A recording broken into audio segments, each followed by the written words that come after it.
Vamos abrir a palavra de Deus, Êxodo capítulo 34. Êxodo 34. E leremos hoje a partir do verso 8 até o verso 17.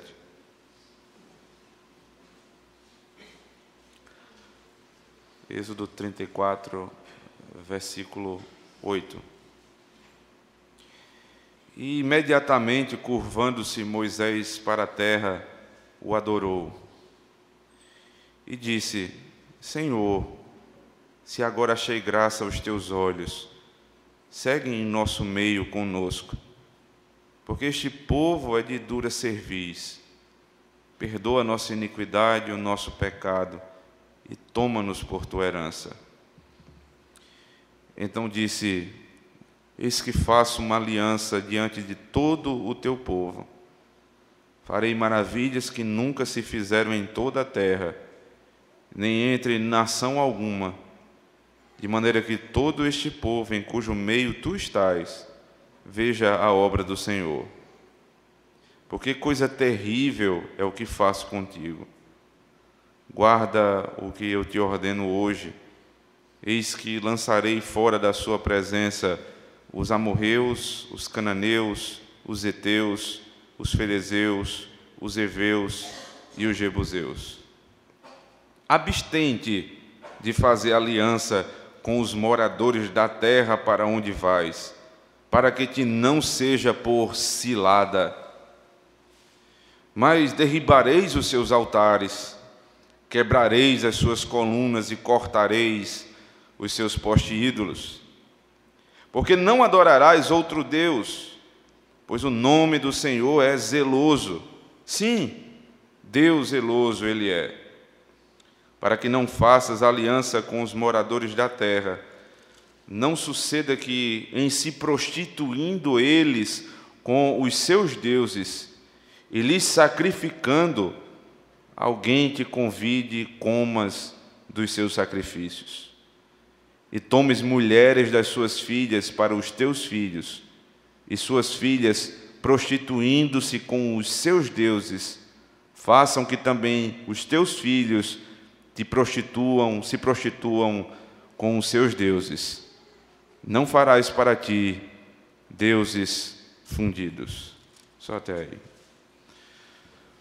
Vamos orar ao Senhor, irmãos.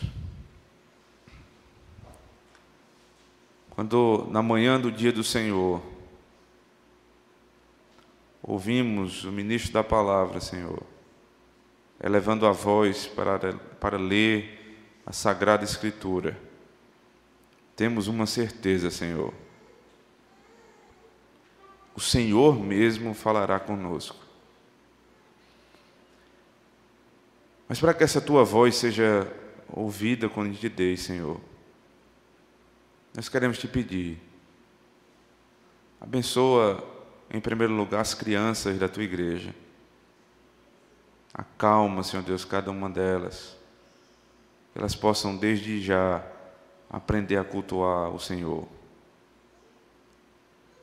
Ensina-nos também, Senhor Deus, a como família da aliança, ter paciência, cuidado e carinho com aqueles que começam a dar os primeiros passos na fé. Aos jovens, Senhor Deus, dá a atenção que muitas vezes não tem, que falta na aula, que é escassa na igreja, Senhor. Ao homem trabalhador que chega no domingo, ainda com cansaço da semana, Senhor, dá o vigor que vem do alto. A mulher abatida, aflita, ajuda, Senhor, para que a tua serva possa ouvir a tua voz. E a este teu servo, Senhor Deus, usa-me acima das minhas limitações, para que o teu povo seja edificado, exortado, orientado e reconduzido ao caminho. para que no nosso meio não haja perversão, prostituição, idolatria, mas pureza e amor ao Senhor. Nós queremos te pedir tudo isso no nome do Filho de Deus, o Cordeiro de Deus, o marido da igreja, o noivo que nos irá conduzir à sua casa. Ajuda-nos, Senhor, para o louvor da tua glória. Amém. Você imagine como é difícil perdoar. Você sabe muito bem o que é perdoar alguém que lhe fez mal. É difícil, irmão, para um coração humano pecaminoso, orgulhoso, soberbo, olhar para alguém que caiu, alguém que é da sua confiança e dizer: eu lhe perdoo. Muitas vezes nós dizemos: eu lhe perdoo, mas nunca mais vai ser a mesma coisa. Eu lhe perdoo, mas nunca mais teria a mesma confiança. Então, você vai colocando, subterfúgios, artifícios para dizer como vai perdoar. E é bem verdade que nesse perdão humano, ele não pode ser de todo comparado ao perdão divino, porque nós não sabemos exatamente qual é o teor daquele pedido de perdão e de arrependimento. Então, de certa maneira, eu tenho que ser precavido com aquele que me pede perdão. Eu tenho que avaliar, eu tenho que analisar, eu tenho que esperar que os frutos de arrependimento sejam dados. Eu tenho que verificar como as coisas estão ocorrendo. Tem que haver mudança. Então, alguns critérios são colocados e isso não entendo ser algo antibíblico. É necessário que, num processo de restauração, seja de uma amizade, seja de um relacionamento entre pastores e ovelhas, seja principalmente no relacionamento entre um homem e uma mulher, após uma traição, após uma queda, algumas coisas precisam mudar. Não é simplesmente chegar e pedir perdão e está tudo bem, vamos continuar a vida. Não é assim. Precisa ter tempo, precisa ter mais cuidado, precisa ter mais zelo. Algumas coisas precisam mudar para que esse perdão seja, de fato, um perdão bíblico. E eu digo isso, irmãos, com a autoridade daquele que perdoa, daquele que nos ensina a perdoar, daquele que é o padrão do perdão, e daquele que se revela ao seu povo como um marido fiel. O nosso Deus tem se revelado esse marido fiel, longânimo, compassivo, cheio de amor pela sua esposa. Mas ele disse no começo do capítulo 34, fiel. Ele é o marido fiel. E esse marido fiel, ele também é o marido ferido. Desde o capítulo 32 ele foi traído.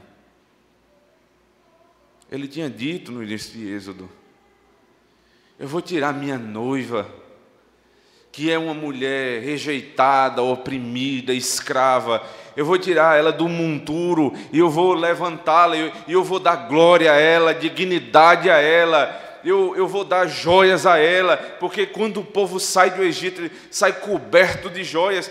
Ele está mostrando ali um pouco, uma sombra do seu poder, da sua riqueza, tudo que ele vai fazer pela noiva.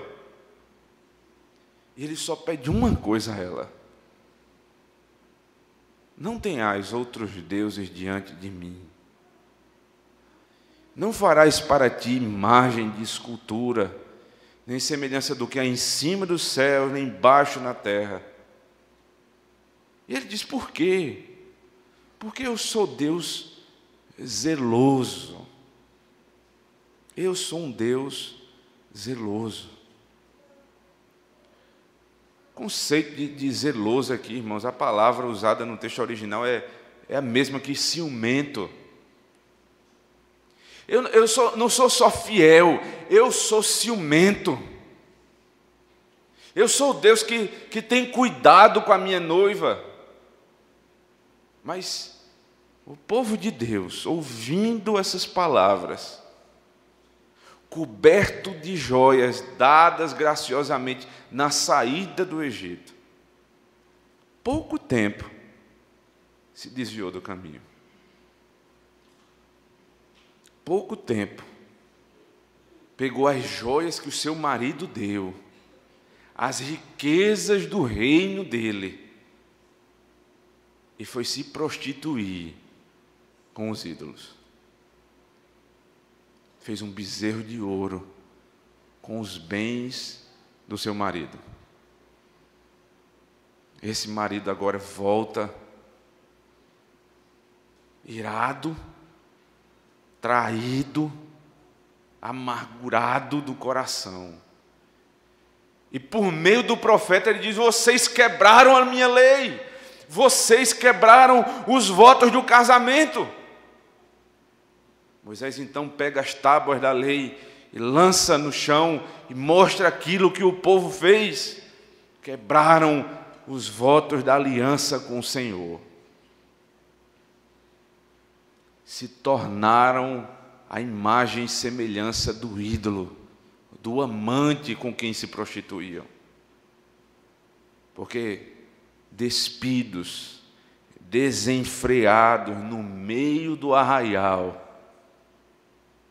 Êxodo 32, 25, um povo de dura cerviz começou a se prostituir no meio da igreja. Dura cerviz, os irmãos lembram, porque eles são como um animal de pescoço duro, o bezerro aquele que eles adoravam. Então eles não se baixam mais ao Senhor, eles não reclinam a cabeça. São soberbos, e a soberba leva à ruína, e a ruína deles foi a prostituição, que é chamada também de infidelidade. Mas essa noiva, ela sabe o marido que tem, ela conhece o marido que tem, e por meio de Moisés, o mediador da antiga aliança, ela busca restauração. E diz, eu pequei. Senhor, lembra-te. Não lembra de quem eu sou. Porque não há argumento para isso. Veja, a noiva infiel, ela não pode dizer assim, lembra de aquilo que eu fiz, porque se Deus lembrar daquilo que ela fez, Deus não vai querê-la. Então, quando eu peco, eu não digo assim, Senhor, olha para os meus méritos, eu digo, Senhor, olha para a tua aliança. Olha para o que o Senhor disse a Abraão, Isaque e Jacó. É como se a noiva, nos nossos dias, dissesse, olha para o teu dedo da mão esquerda, e olha o que empenhei, e olha no meu dedo da mão esquerda, o que está, é a tua palavra, é a aliança que nós temos. Então, veja, o argumento é poderoso, olha para a aliança que nós temos. E aí Deus diz assim, então, porque eu dei minha palavra, e porque eu sou compassível, eu vou mostrar a minha bondade. Misericordiosamente, Deus faz passar diante de Moisés a sua compaixão sua longanimidade, sua fidelidade e lembre-se, a sua misericórdia. Porque é como se ele dissesse assim: eu não vou lhe perdoar por quem você é. Eu vou perdoar por quem eu sou e por conta da minha palavra. Então, misericordiosamente, ele perdoa a sua noiva. E ele chama a noiva no início do capítulo 34, nós vimos na semana passada, ele restaurando essa aliança. Então, os votos são refeitos. Ele diz: Moisés, traz novamente as tábuas da aliança, a lei do Senhor, e escreve novamente a mesma lei. Ou seja, os mesmos votos foram feitos. E vocês agora vão seguir comigo. Eu vou voltar a andar com a minha noiva, porque eu estou rumando com ela para o lar santo. Então, nesse momento, quando Deus diz: eu vou voltar a andar com o meu povo, porque eu perdoei o meu povo. Então o verso 8 diz assim: e imediatamente, curvando-se Moisés para a terra, o adorou. O que é que eu vou fazer com alguém que me perdoa assim? O que é que eu vou exigir de alguém assim? Eu o traí, eu não fui fiel à aliança, e ele me perdoou. Ele se prostra e adora. Porque é o que nós fazemos todo dia do Senhor aqui. Ele nos convida à restauração. Ele aponta o nosso pecado. Todo dia do Senhor, nós pedimos perdão. E o que é que vem em seguida? Culto, adoração. Ou seja, o casamento ele foi restaurado, a aliança foi refeita. Então agora eu posso andar com o meu noivo, e ele vai conversar comigo, porque o culto é isso, é um diálogo pactual entre o esposo e a sua esposa, e eles estão em paz um com o outro, e eles vão andar juntos. Porque quando termina o culto, que você olha o ministro abençoando a igreja, levantando as mãos, ele diz assim: ide em paz, como se dissesse minha noiva.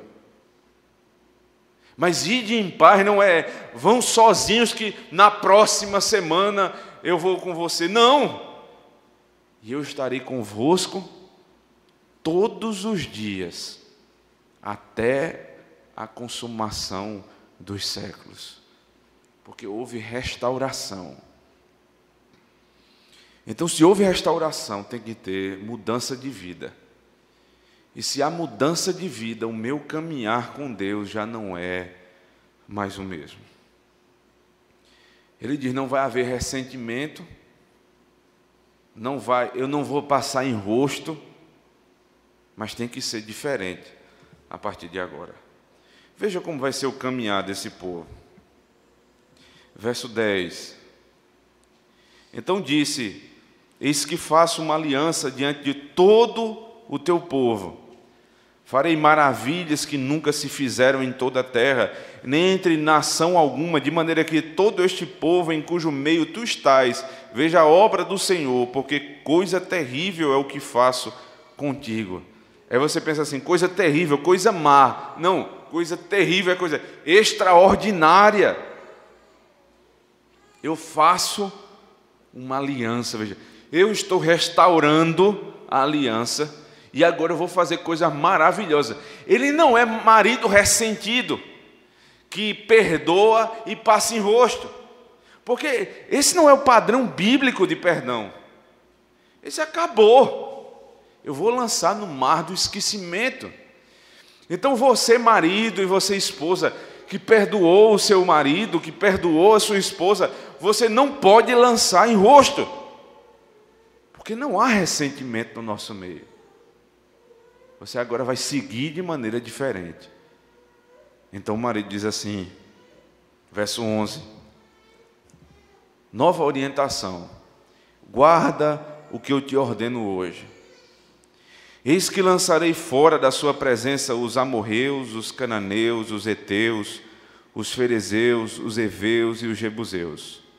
Abstente de fazer aliança com os moradores da terra para onde vais, para que te não sejam por cilada. Eu estou levando o meu povo para a terra prometida. Eu vou cumprir a minha palavra. E esse povo vai andar comigo. Mas tem uma coisa, a partir de agora, eu não vou passar em rosto, mas eu quero que vocês se lembrem de onde vocês caíram. Quando chegarem em Canaã, 6 povos habitam lá. E ele cita um por um. É como se o marido cuidadoso estivesse dizendo assim: preste atenção quais são as tentações que vocês vão passar de agora em diante. Mas eu vou tirar todos os povos dali. E eu vou dar a terra da promessa. Porque um princípio começa a se estabelecer aqui. Aquilo que Paulo vai interpretar muito bem na primeira carta aos Coríntios, no capítulo 10. Porque ele diz assim: estas coisas o Senhor fez para que vos servisse de exemplo. Ele está se referindo ao livro de Êxodo, a saída do povo. E a palavra é tipo, ou seja, você tem um tipo e você tem um antítipo, que é o oposto dele, a consumação dele no Novo Testamento.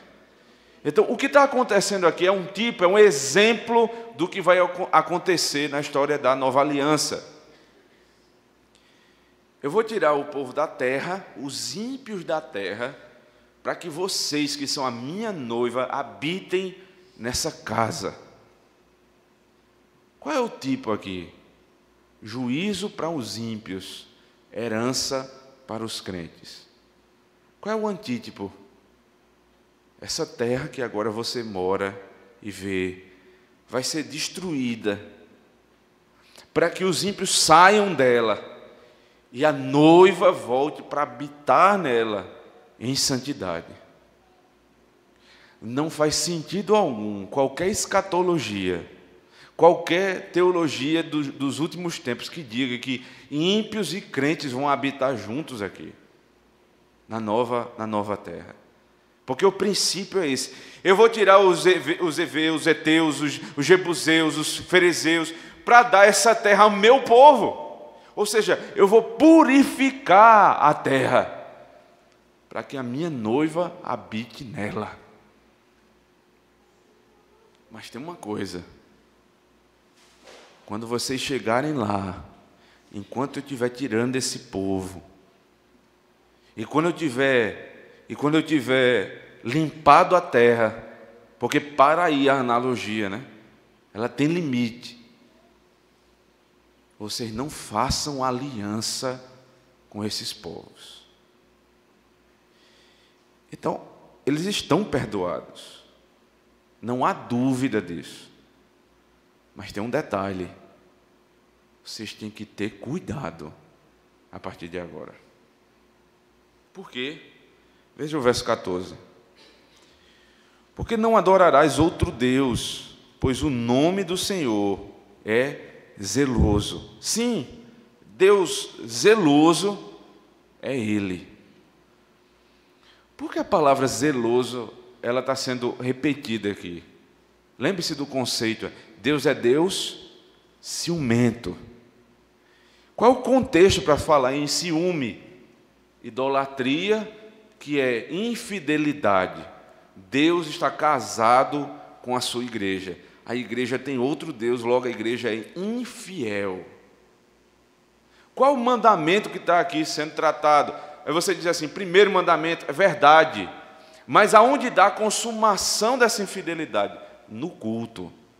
Por isso, veja como termina o texto: não farás para ti deuses fundidos, ou seja, segundo mandamento.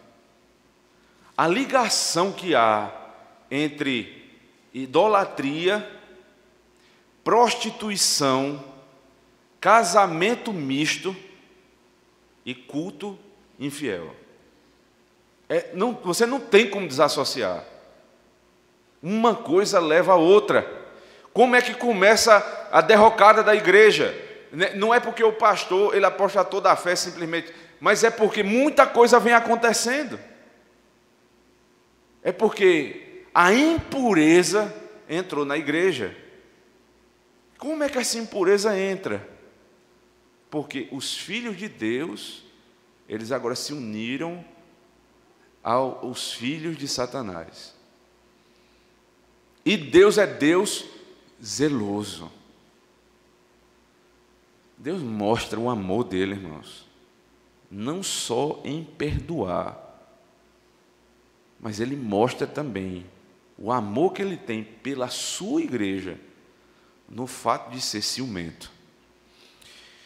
Eu sei que é difícil entender a palavra, né, a expressão ciumento na nossa época, porque quando você diz assim, fulano é uma pessoa ciumenta, você diz é uma pessoa desequilibrada, é uma pessoa que não deixa a mulher andar sozinha hora nenhuma, é a mulher que é doentia. Mas você não pode achar que Deus é ciumento nesse sentido. O ciúme de Deus aqui é o ciúme para que a noiva dele continue sendo santa. É o ciúme bíblico. É zelo, por isso que a tradução é zelo.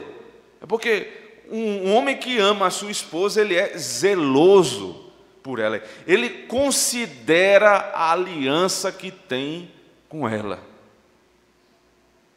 Então ele diz, tenha cuidado. Você lembre-se, por exemplo, de como se deu o primeiro pecado. Porque sempre é o ponto de partida nosso, quando nós vamos avaliar a nossa vida. Deus disse assim a Adão, marido de Eva, você vai cultivar e guardar o jardim. Quais são as ordenanças contidas nessa palavra?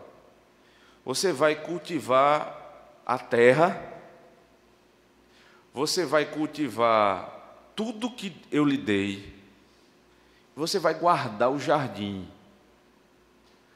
E você pode pensar assim, mas qual é a ameaça que um jardim perfeito tem? O texto diz que a serpente pairava sobre o jardim.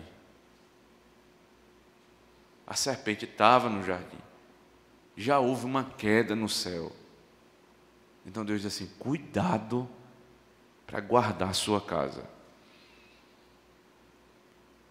Então, logo em seguida, vem a conversa de Eva e a serpente. E aí você se pergunta naquele diálogo, na narrativa de Gênesis 3, onde está Adão? Porque é algo impressionante, porque não aparece Adão, até o momento em que Eva peca. Porque ali, quando ela pega o fruto e dá ao seu marido, e ele come com ela, então você tem a noção, Adão estava exatamente ali, pasmem, o tempo todo, não fez nada, porque ele não foi zeloso, não foi ciumento nesse sentido. Aí o apóstolo Pedro, quando escreve a sua primeira carta, no capítulo 3, verso 7, diz assim, maridos, vivei a vida comum do lar, considerando que a sua esposa é a parte mais frágil. O mundo entendeu isso por certo tempo, dizendo, a mulher é o sexo frágil. Mas agora a rebeldia é tanta que as mulheres não querem mais ser a parte frágil. Mas Deus diz, a mulher é a parte frágil. Mas qual é a fragilidade da mulher? Não é que não existe mulher guerreira, né, uma mulher forte, não é isso. É porque a fragilidade da mulher consiste naquilo que ela é como a igreja. Precisa de um protetor. A mulher não pode viver sozinha. Ela precisa ser protegida. Por quem? Então Deus coloca, quando ela nasce, Deus coloca um pai. O pai e a mãe. Quando ela cresce e se casa, Deus dá um marido, para que ele proteja a parte frágil. Preste atenção nisso. Então, marido bom não é um marido que deixa você fazer o que quiser. Não é o marido que deixa você sair a hora que quiser. Não é o marido que deixa você sair com a roupa que você quiser. Não é o marido que deixa você conversar com quem quiser. Se ele é zeloso, se ele é marido como Cristo, ele cuida da esposa. Ele não vai forçar a esposa a trabalhar, né, um período tão longo que fica de lado a casa, os filhos, ele próprio. Ele é zeloso. Então a responsabilidade ele puxa para si. Veja, não é que ela não pode trabalhar, é sempre bom voltar a esse ponto, porque não há expressamente uma ordem bíblica para que mulher fique em casa. Não é isso. Isso é o ideal, irmãos. Se você puder, não negligencie, faça isso. É o melhor caminho. Mas nós entendemos que por certo tempo, em algumas ocasiões, ainda não tem filho, está começando um casamento, ela está trabalhando. Mas quando ela está trabalhando, ela não fica tanto tempo fora de casa que esqueça o marido e os filhos. E também por outro motivo. Porque sendo frágil, assim como Eva foi ludibriada pelo canto da serpente, a mulher, muitas vezes, é ludibriada pelo canto de um homem ímpio, que oferece a ela, às vezes, o que o marido não pode dar, uma vida diferente, prazeres diferentes, e ela se encanta por isso. Então o marido zeloso não vai permitir. Ele vê alguém se aproximando, ele diz: saia de perto. Ele fecha a porta. Ele é como Cristo, que não deixa que a sua noiva converse com a serpente. E o marido ruim é como Adão, que dá liberdade à sua esposa. Nesse sentido, veja, não é que a mulher é aprisionada, mas é que dá uma liberdade que vai fazer com que ela caia. Porque nós não podemos ter esse tipo de liberdade, irmãos. Essa tal liberdade que o mundo tanto almeja não é bíblica. O homem zeloso cuida da sua esposa. E ele vai dizer: essa roupa não está boa, esse lugar não é bom para você trabalhar, essa amizade não vai lhe levar a lugar nenhum. Veja, não é só amizade com homem, não, é amizade com mulher. É amizade com mulher que não edifica, com ímpia, ou com um ímpio que se diz crente. Se o seu marido, ou você que não é casado ainda, se o seu pai, se o seu pastor diz assim: se afaste, e você diz: também eu não posso ter nem liberdade para isso. O canto da sereia. Ou ainda, a conversa da serpente já tomou conta do seu coração. Muito cuidado com isso. Deus diz: vocês vão andar comigo, mas tem uma coisa: quando chegar lá, não vão ter aliança com os ímpios, porque eu sou marido bom e zeloso. Ele continua ainda. No verso 13 ele diz: mas derribareis os seus altares, quebrareis as suas colunas e cortareis os seus postes ídolos. Que intolerância religiosa é essa? Diriam, né, os especialistas da nossa época. O que é que tem?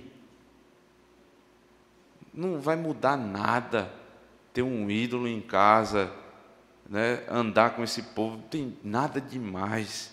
Aí Deus diz assim: porque não adorarás outro Deus, pois o nome do Senhor é zeloso. Sim, Deus zeloso Ele é.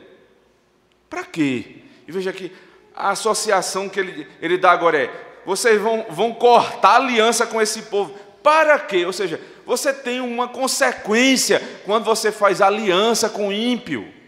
Para quê? Não faças aliança com os moradores da terra.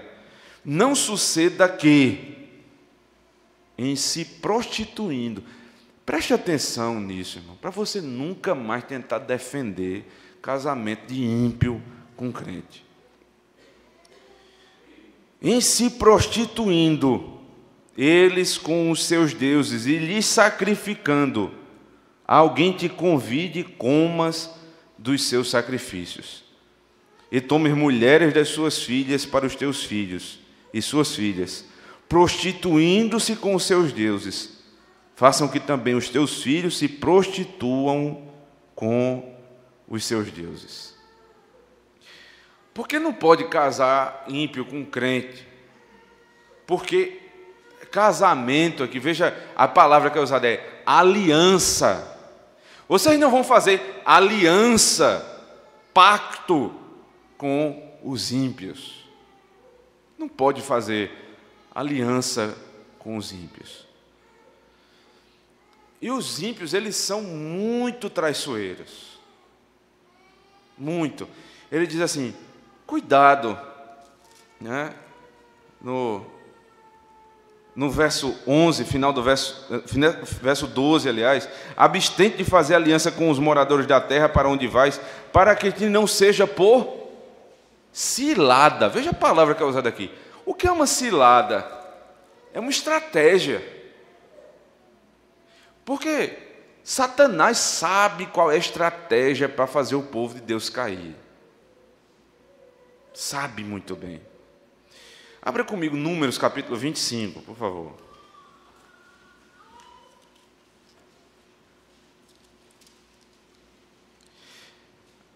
Números 22, você tem Balaque enviando mensageiros a Balaão. Balaque queria que o profeta de Deus amaldiçoasse o povo de Deus. E esse profeta é enviado mais de uma vez, mas toda vez que ele vai falar para amaldiçoar, ele abençoa.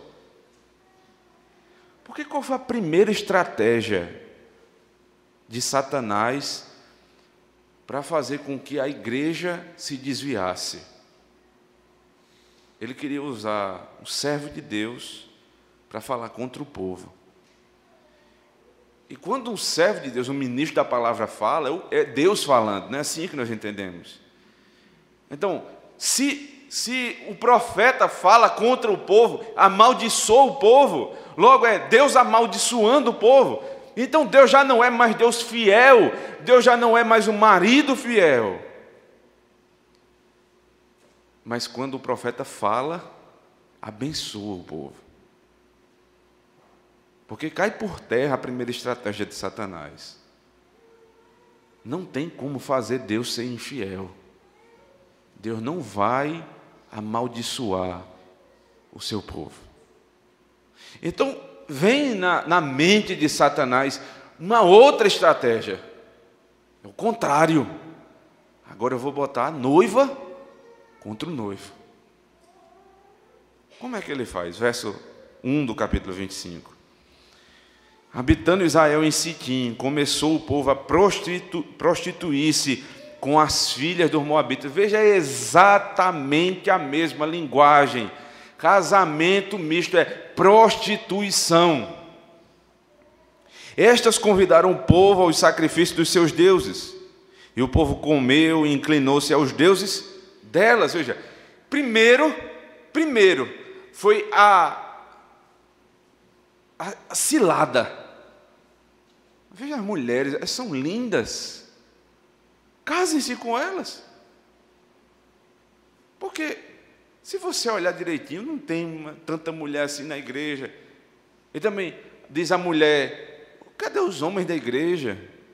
Nenhum tem algum tipo de afinidade com você. Então, o que é que tem, né? Casa-se com o ímpio. Então eles se inclinaram aos seus deuses. Juntando-se a Israel a Baal Peor, veja, fazendo aliança a igreja com o mundo, a ira do Senhor se acendeu contra Israel.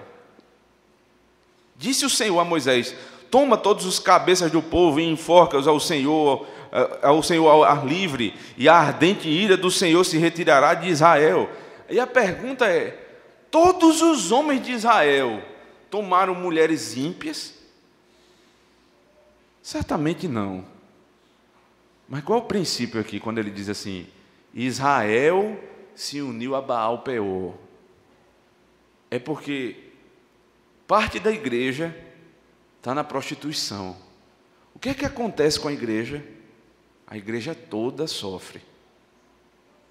Porque o princípio da aliança, não tem um na igreja, é membro. Então, membro é parte do corpo. Se meu dedo dói, todo o meu corpo dói. Eu sofro com o meu dedo.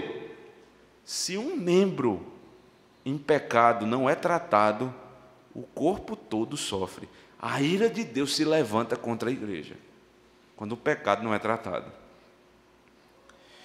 Então, verso 6: eis que um homem dos filhos de Israel veio e trouxe aos seus irmãos uma midianita perante os olhos de Moisés e de toda a congregação dos filhos de Israel, enquanto eles choravam diante da tenda da congregação. Olha onde foi chegar o povo. Eles viram que a ira de Deus se acendeu contra Israel. Então eles começaram a chorar, porque Deus estava irado com eles, porque eles se casaram com os ímpios.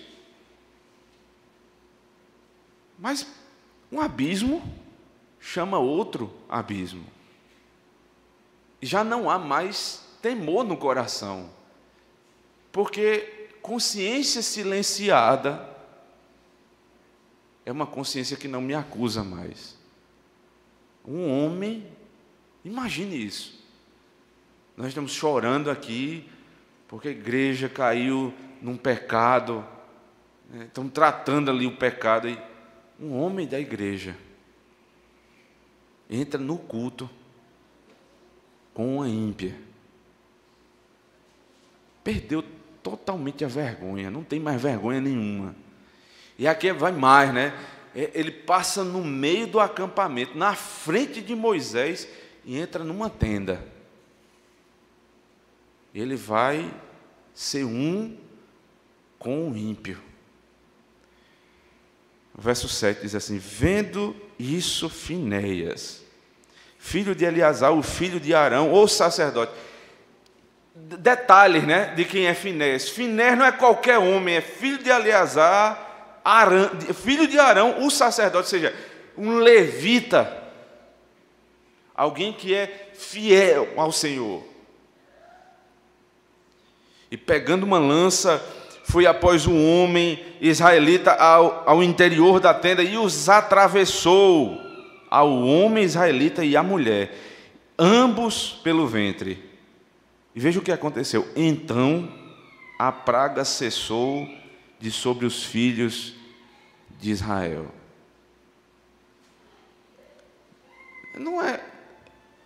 Não é desvio de assim, uma coisa que você recomenda, né?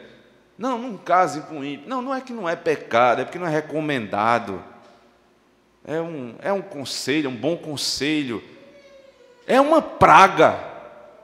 Na palavra da Escritura, é uma praga, é prostituição, é infidelidade que vai acabar com a igreja. Preste atenção nisso. eles vão entrar no nosso meio, e é uma cilada. Porque lá em Êxodo 34, ele descreveu a cilada. Elas vão chamar vocês para se sentar na mesa delas, e quando vocês menos perceberem, vocês estão comendo com os deuses deles e adorando aos deuses deles. Imagina a cena como é que se dá. Preste atenção. Chega um cidadão, né? E aí começa a se aproximar da moça solteira da igreja, tantos anos esperando o marido que Deus vai mandar, e ela ouve tanta pregação sobre isso e nunca acontece. A gente chega um dia, um rapaz bem afeiçoado, um trabalhador, de bem. Aí ela diz assim: está aí. Por que não, né? Por que não? Aí ele diz: vamos lá em casa. Vamos jantar comigo. O que é que tem? A gente é só amigo. Nós somos só amigos. Aí é um jantar. Vamos no cinema. A gente é só amigo. E você vai se envolvendo e se envolvendo. E quando você menos perceber, já não é mais amizade. A cilada está pronta. É uma arapuca. E você está prestes a ser fisgado por Satanás. Veja o livro de Provérbios como nos ensina isso. Abra comigo, por favor.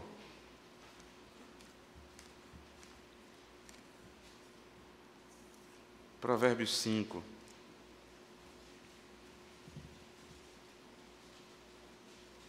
Verso 3 em diante.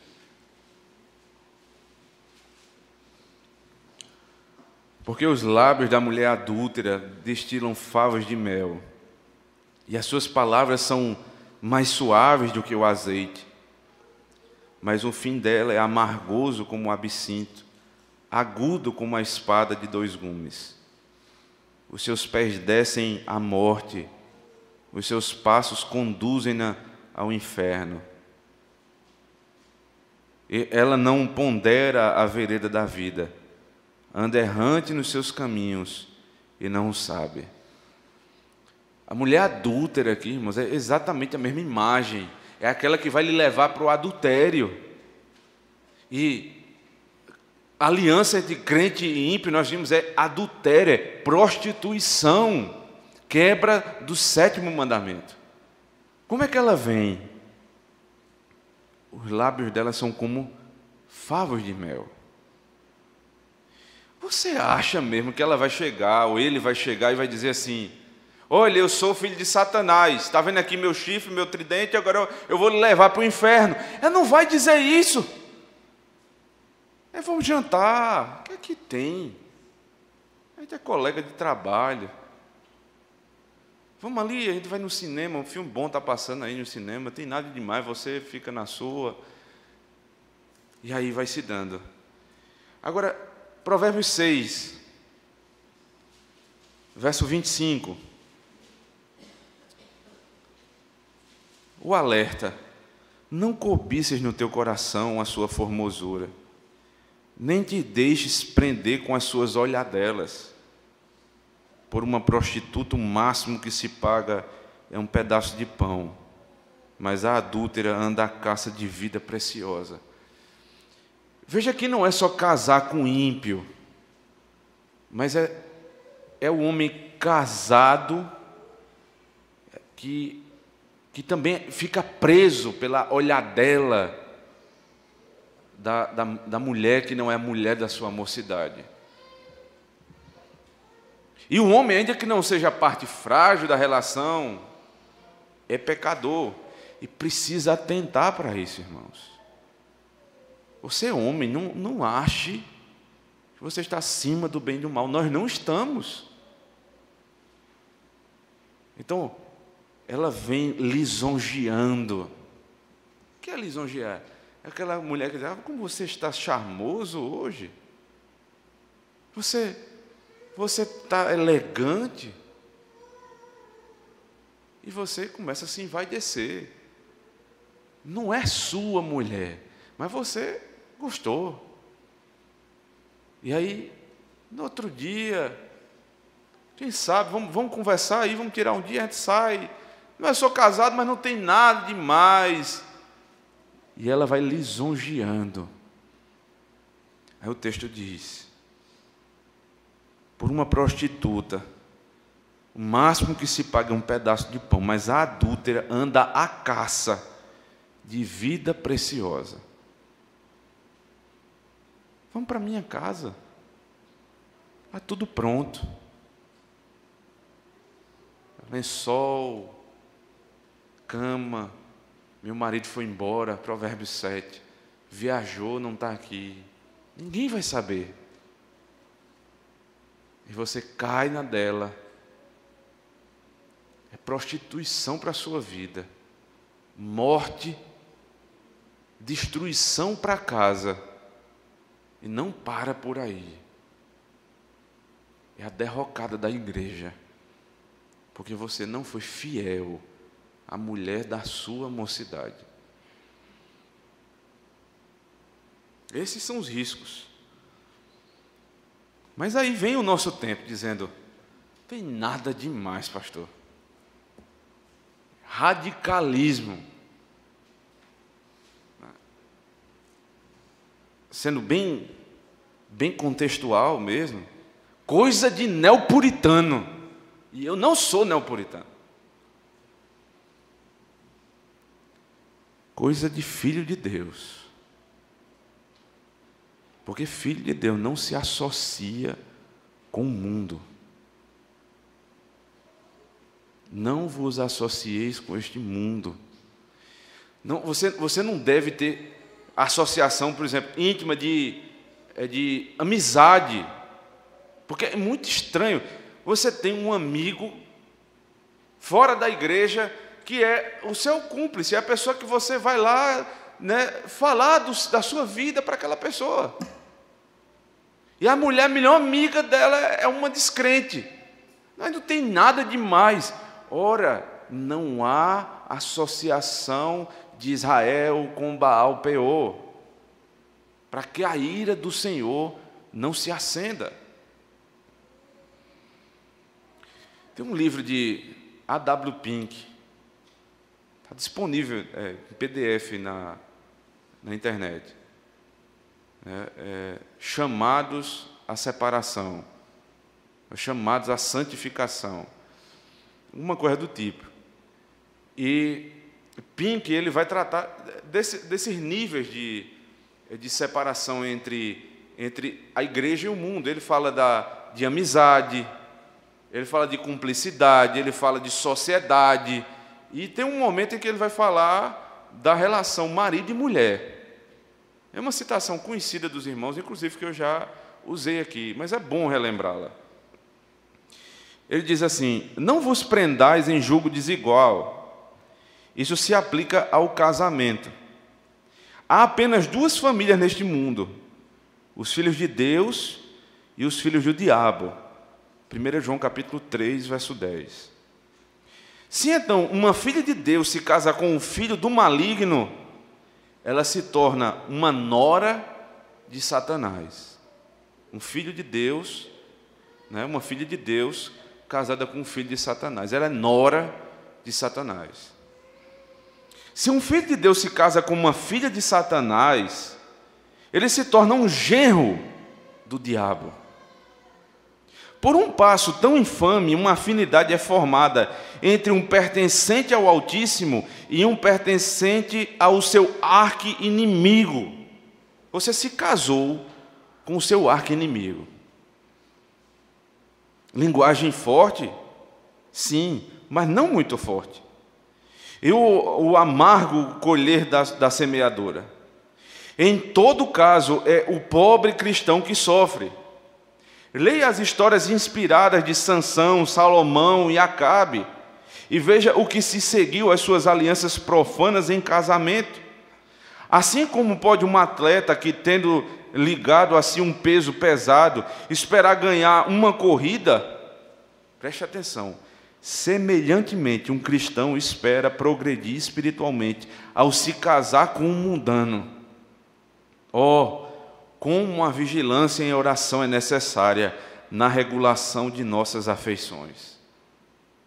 Ele diz assim: é semelhante a um atleta que acha que vai ganhar uma corrida tendo prendido a sua perna uma pedra.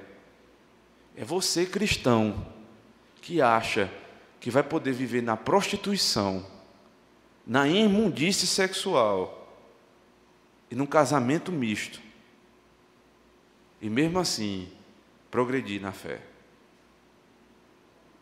Não tem como. Agora você pense quais são as consequências disso para a igreja. Em primeiro lugar, a consequência mais clara para a igreja, ela começa a se dar no próprio ambiente entre os irmãos. Porque vai ter agora um assunto proibido na igreja. Porque se essa é uma doutrina bíblica, e se esse é um mandamento do Senhor, não é recomendação, é mandamento, então veja só, tem um mandamento que eu não posso tocar na igreja.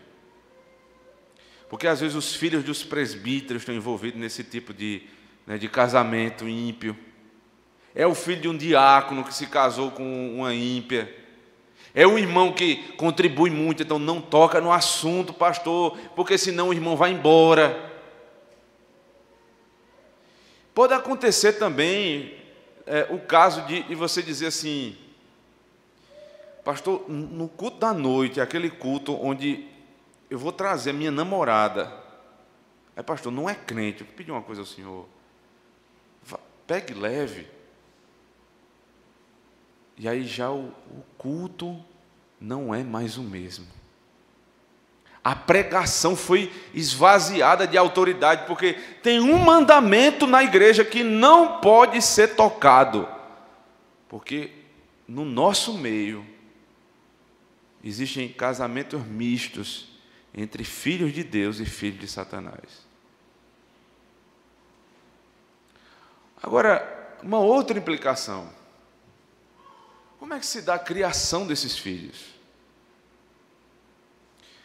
A moça crente, ela se casou, há algum tempo com um ímpio, teve filhos. Como eles vão ser criados? Ela quer fazer culto doméstico com seus filhos, ensinar a lei do Senhor para eles. Mas o marido diz que isso não vale a pena, perda de tempo. Aí ela quer cantar salmo com o filho, ela diz que canto antigo, que coisa antiquada. Aí no dia do Senhor, ela quer se acordar e ir para a igreja com os seus filhos pela manhã e à noite. Mas de manhã ele quer ir para a praia, quer ir para um clube e fica em indecisão para onde os filhos vão. À tarde, ele quer levar o filho, o homem dele, para o estádio para ver o clássico dos maiorais. E ela quer estar na igreja com seus filhos. John Bunyan, escrevendo sobre esse tema, ele diz assim: esses filhos vão ser filhos híbridos. Por que híbridos? Porque eles não são tão ímpios para abandonarem a igreja e se jogarem no mundo, mas também não são tão santos e tão crentes para viverem arraigados na lei do Senhor. Então eles ficam ali no meio termo, em cima do muro. E a igreja se torna também uma igreja em cima do muro. Porque vai acontecendo a prostituição, acontecendo todo tipo de imundície no meio da igreja e não é tratada. E veja, nós não estamos dizendo aqui que no nosso meio não possa acontecer esse tipo de erro. Já aconteceu, mas foi tratado. A diferença é essa. É se é tratado ou não tratado. Para que não surja no meio dos crentes esse tipo de família híbrida, que nem é tão ímpia e nem é tão crente. É uma igreja em cima do muro. Eu queria abrir um último texto com vocês, irmãos. Levítico capítulo 20. É um texto que ainda vou expor mais adiante, né, quando chegarmos em Levítico.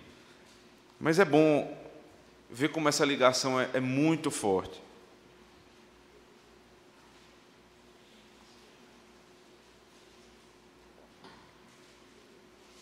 Veja como começa Levítico 20. Disse mais o Senhor a Moisés: também dirás aos filhos de Israel: qualquer dos filhos de Israel ou dos estrangeiros que peregrinam em Israel, que der de seus filhos a Moloque, será morto. O povo da terra o apedrejará. Voltar-me-ei contra esse homem e o eliminarei do meio do seu povo, porquanto deu de seus filhos a Moloque, contaminando assim o meu santuário e profanando o meu santo nome. Se o povo da terra fechar os olhos para não ver esse homem, quando der de seus filhos a Moloque e o não matar, então eu me voltarei contra esse homem e contra a sua família, e o eliminarei do meio do seu povo, com todos os que após ele se prostituem com Moloque. Veja, prostituição ligada, associada a culto pagão. E a prostituição aqui eles deram os seus filhos aos filhos de Moloque. Continua, verso 6. Quando alguém se virar para os necromantes e feiticeiros para se prostituir com eles, veja, agora já não é mais casamento misto, agora é necromancia, é feitiçaria. Qual é o nome disso? Prostituição.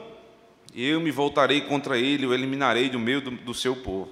Portanto, santificai-vos e sede santos, pois eu sou o Senhor, vosso Deus. Guardai os meus estatutos e cumpri-os. Eu sou o Senhor que vos santifico. O texto começa assim, veja como termina o último verso, verso 27.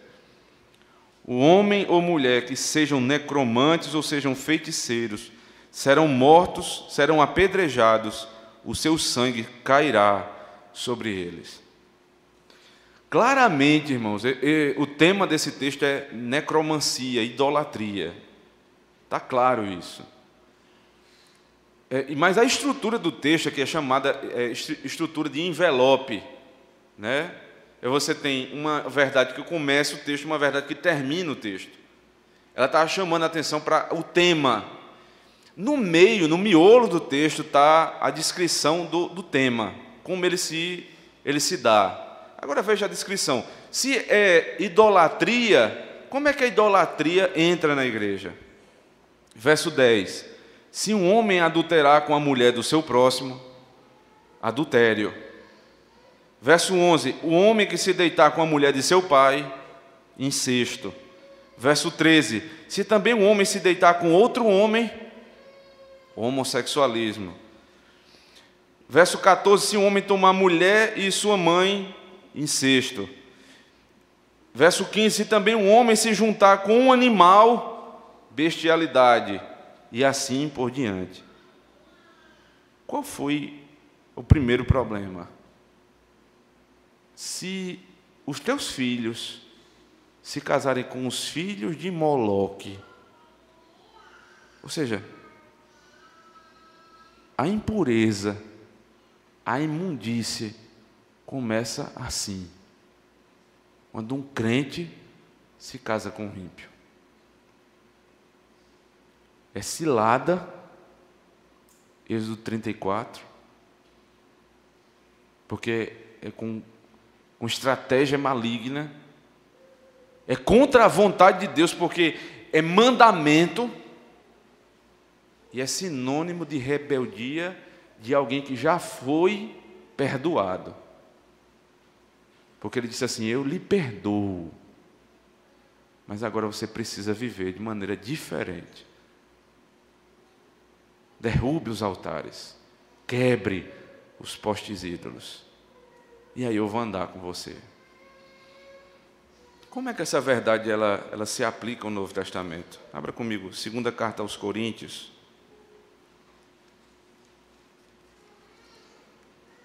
capítulo 11.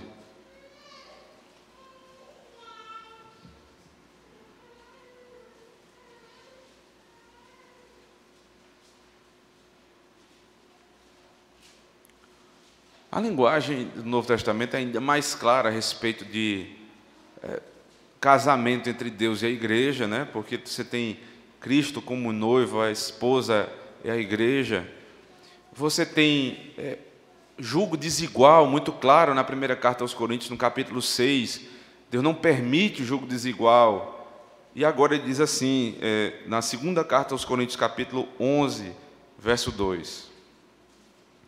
Porque zelo por vós, com zelo de Deus. Lembre-se de Finéias, quando atravessou o homem e a mulher, né? E a imagem ali é como se eles estivessem ali copulando e ele atravessa os dois de uma vez só. E o texto diz lá, e Finéias teve zelo do Senhor, ou seja, ele teve o mesmo zelo de Deus. Aí Paulo está dizendo aqui, porque eu tenho o zelo de Deus pela igreja. Visto que vos tenho preparado para vos apresentar como virgem pura a um só esposo, que é Cristo. Então a linguagem é exatamente a mesma do Antigo Testamento. Porque Deus é Deus zeloso, ciumento. Então, aqui a palavra de um pastor, o pastor dizendo, eu sou zeloso pela igreja. Como é que eu demonstro zelo? Eu não vou permitir que a igreja se prostitua. Paulo, em outro lugar, diz assim, tem cuidado de ti mesmo, Timóteo, e depois da doutrina, porque primeiro de mim, todos são suscetíveis a esse pecado. Mas ele é zeloso pela noiva de Cristo, porque ele vai apresentar aquele pequeno rebanho que Deus deu, dizendo assim, eu fui zeloso pela sua esposa. E Cristo vai apresentar a sua igreja diante do Pai, dizendo, eu fui zeloso por ela. E ele vai apresentar a igreja como uma virgem pura e sem mácula. Você quer ser zeloso pela igreja? Zele pela doutrina. Zele pelo culto. Zele por uma liturgia simples, bíblica. Mas quer saber de uma coisa? Em primeiro lugar, zele pela sua vida. Zele pela sua pureza. Zele pela sua esposa. Para que nosso culto, ainda que seja aparentemente puro, visivelmente bíblico, não se torne um grande espetáculo de hipocrisia. A pureza na minha casa, a pureza na minha relação com minha esposa, no trato com os filhos, não associação com o mundo. Essa pureza vai ser vista também no culto, quando nos reunirmos. E aí você pode dizer assim, eu zelo pela tua igreja, eu zelo pelo teu culto, não com a hipocrisia do meu coração, mas com o zelo do Senhor. E eu sei, irmãos, que as tentações desse mundo são muitas. É a tentação para você dizer assim, o que é que tem? Isso também é porque a igreja de vocês é radical demais. Não, que igreja é essa? Não pode nada.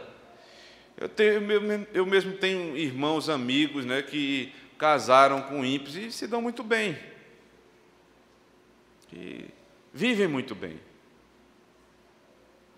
Então você chama a atenção para aquele indivíduo e diz assim, então você está dizendo que Deus mentiu? Você está dizendo que Deus mentiu? Porque se for para a prática, eu tenho um caminhão de exemplos que deram errado, e você deve ter 2, 3 que deram certo. Né? E eu me lembro de uma ilustração que o pastor Paulo Brasil usou, pregando sobre esse tema no Simpósio dos Puritanos ano passado. Ele diz assim, essa falácia, né, que se deu certo com fulano, vai dar certo com todo mundo. Ele diz assim, então, o cidadão, ele era ladrão, assaltava banco, e foi assaltar determinado banco, posto de combustível, e foi assaltar um estabelecimento comercial, né? E interessante porque essa história que ele contou, né, eu ouvi, vivenciei de um vizinho meu lá do seminário, né? O meu vizinho, porta com porta, ele era ex-assaltante e hoje é pastor da Igreja do Senhor. E ele conta uma história muito parecida, porque aqui em Campinas, ele inclusive era daqui, ele assaltou uma casa, né? E quando nos despojos daquele assalto ali foram repartidos, né, a parte de cada um, na parte dele veio uma Bíblia. E ele leu aquela Bíblia, e aquela Bíblia era de um presbítero da Igreja Central de Campina Grande, né? E ele lendo aquela Bíblia, ele se converteu. Aí você diz assim, está vendo aí? Se a questão é dar certo ou dar errado, ora, o assaltante assaltou e lendo a Bíblia se converteu com o fruto de um assalto. Logo, assaltar é o quê? É uma bênção. Assaltar é a melhor coisa do mundo. Porque alguém assaltou, deu certo. Então vamos assaltar também. É estratégia de evangelismo. Ninguém faz isso. Ninguém faz isso. Então, como você acha que você vai dar seu filho a um ímpio, ou dar sua filha a um ímpio, e vai estar tudo bem? Não vai dar tudo bem. Se deu certo com alguns, foi por pura misericórdia do Senhor. Casamento não é agência evangelística, irmãos, nem missionária. Cumpra o evangelismo da maneira correta. Também podem dizer que você é, né, mais uma vez, neopuritano, radical. Não importa, mas chamam a gente de tanta coisa. Chamam de tanta coisa. O que importa é que você se apresente puro diante do Senhor, para que a igreja e o culto não sofram. Agora, um último detalhe do texto. Se todo esse problema aqui é um processo de restauração de alguém que já está casado com o Senhor e por algum momento, né, por um deslize, caiu. Veja, para você que está casado, você não precisa sair daqui com um peso no coração se você está vivendo em prostituição, nesse tipo de pecado, porque você tem a bênção. Cristo, Ele resgatou, Ele vai lhe apresentar como uma virgem pura. Você clama por perdão e Ele perdoa. É esse o sentimento que você sai daqui. Mas aqueles que não creem, não estão casados com Deus, estão em rebeldia contra o Senhor, e a ira do Senhor vai se acender no último dia. Então, o que você precisa hoje não é de um noivo, de um casamento, nada desse mundo. Você precisa de Cristo. Você precisa de Cristo, ainda que nunca se case. Lembre-se de Ruth, tantas vezes citada. Ruth era moabita, para que você saiba que nem só os de Israel são salvos. No Antigo Testamento, Ruth era moabita. E essa mulher, ela se casou com um filho de Deus, porque ele saiu da sua terra e da sua parentela. E morreu o marido dela, o cunhado dela e o sogro dela. Então ela e Orfa, né, que era casada com outro filho do israelita, elas ficam sem ninguém. E Noemi, sua sogra, diz: eu vou voltar para a minha terra. E na saída, Noemi, a sogra, diz assim: volte para a sua terra. Orfa entendeu e disse: é justo. Porque como é que eu vou para uma terra que eu não conheço ninguém? Eu estou sem marido, eu estou sem ninguém. Como é que eu vou seguir Noemi? Mas aí quando o texto vai falar de Orfa, ele diz assim: e Orfa voltou para a sua terra e para os seus deuses. Veja a associação. Voltar para a terra é voltar para os seus deuses. Aí diz assim: e Ruth seguiu Noemi. Quando chega lá, né, na terra de Israel, em Belém, essa mulher ela recebe uma bênção de Deus. Um marido. Que marido é esse? Um puritano, comentando esse texto, diz assim: o nome dele é Redentor. Ela deixou a sua casa e a sua parentela. Ela disse assim: o teu povo será o meu povo, a tua terra, a minha terra, o teu Deus, o meu Deus. Porque Noemi e sua nora, Ruth, tinham a mesma fé de Abraão. Exatamente a mesma fé. Então Deus dá um marido que é chamado Redentor, e do filho dela, na descendência desse filho, vai nascer o Senhor Jesus Cristo. Então você que não tem marido, você precisa primeiro se casar com Cristo.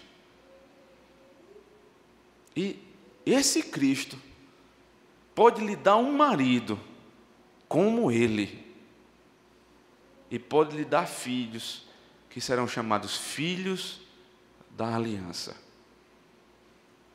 E vai seguir uma família para o céu, junta.